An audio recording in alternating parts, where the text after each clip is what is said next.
Hello, it's John from third period Pitaluga class, here to talk about the Serial podcast. I'd just like to start by saying I know this is going to be over time. This is going to be over 5 minutes. I've tried recording this in 5 minutes. I have a lot to say, a lot of explaining to do, and if I tried to record it in 5 minutes, I'd be talking too fast, and you wouldn't be able to understand me. So I'm just going to record, take as long as it takes, and if you have to take off points for that, so be it. But who do I think did it? I think Ronald Lee Moore did it. And this is why this takes so long, because that takes a lot of explaining.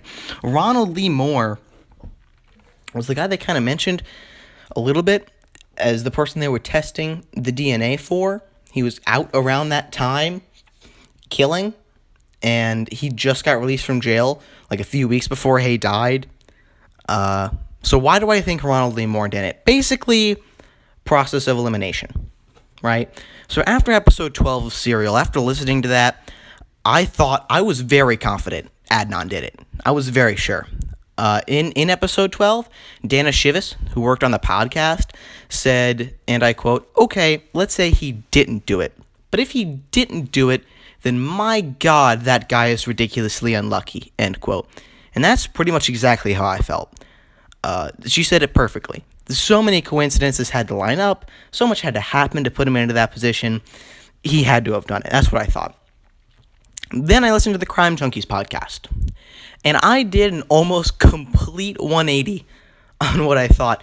I was so confident Adnan didn't do it after listening to that podcast. The main thing that convinced me was the blood pooling, right? Ashley Flowers in that podcast said, and I quote, "This isn't a soft science. This is straight up gravity. And you can't argue with gravity," end quote.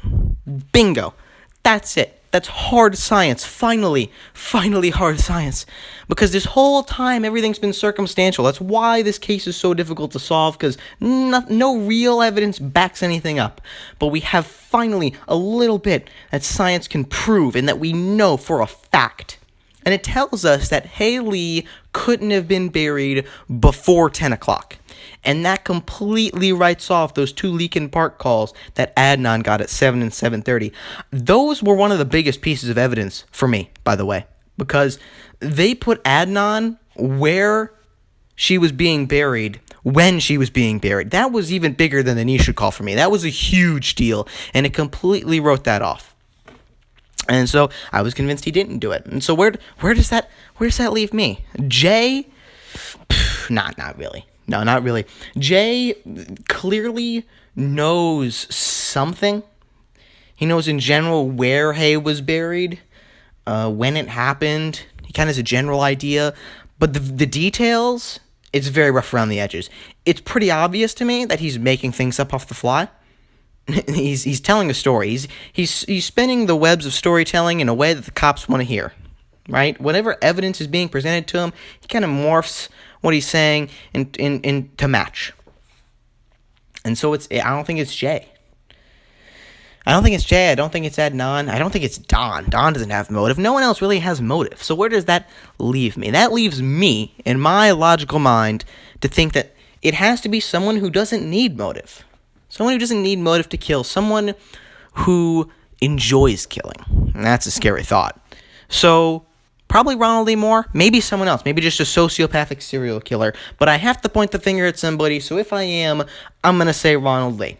Right? And so here's my timeline for what I think happened. Ronald Lee Moore gets out of jail. All right? He decides he's going to kill somebody. And he does. He kills Hay. Right? Probably in the corner of that Best Buy parking lot. And next to him is Jay. Jay smoking weed, doing whatever, right? Hiding away. And he sees something. Jay sees something he's not supposed to see. And Ronald sees that Jay sees something he's not supposed to see. And so Ronald basically tells Jay he's not going to tell anybody. You're not going to say a word. Better yet, no, you're going to say a lot of things about someone else. You're going to tell the police someone this girl knows did it. Someone else. Someone other than me. Because not only does that mean that I'm not getting the blame, it shifts blame to someone else entirely. And so that's what happens. Jay's smart. Jay really loves his mother. And he doesn't know how much Ronald knows about him. And Ronald has the ability to kill with ease. And so he does. He listens to him. He complies. He goes to the police. He tells a story. does what Ronald Lee says. He goes to the police and he tells them the story. And he tells them where Hayes' car is.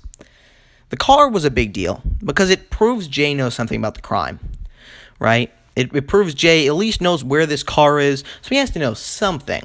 Again, I thought that until listening to the Crime Junkies podcast, where they said, again, Ashley Flowers in that podcast said, and I quote, Hayes' car was perfectly clean. And later, and the grass under Hayes' car was perfectly clean, end quote. So basically, her car couldn't have been there for 6 weeks. It had to be moved. And in that podcast, they kind of imply a little bit that maybe the police moved it, which I don't believe at all. I don't think the police would do that. But maybe someone like Ronald Lee would. Either Ronald Lee told Jay where the car was going to be to tell the police, or Jay told Ronald Lee where he told the police the car was, and then Ronald put it there. Either way, some cahoots was going on. That's what I believed happened. It might be a little bit far-fetched, but when all the other possible conclusions are kind of illogical, the least illogical has to be right. And that's what I'm going with here. That's what I'm going with just because lack of other evidence. And that's what I'm going to say happened to Hae Lee on January the 13th.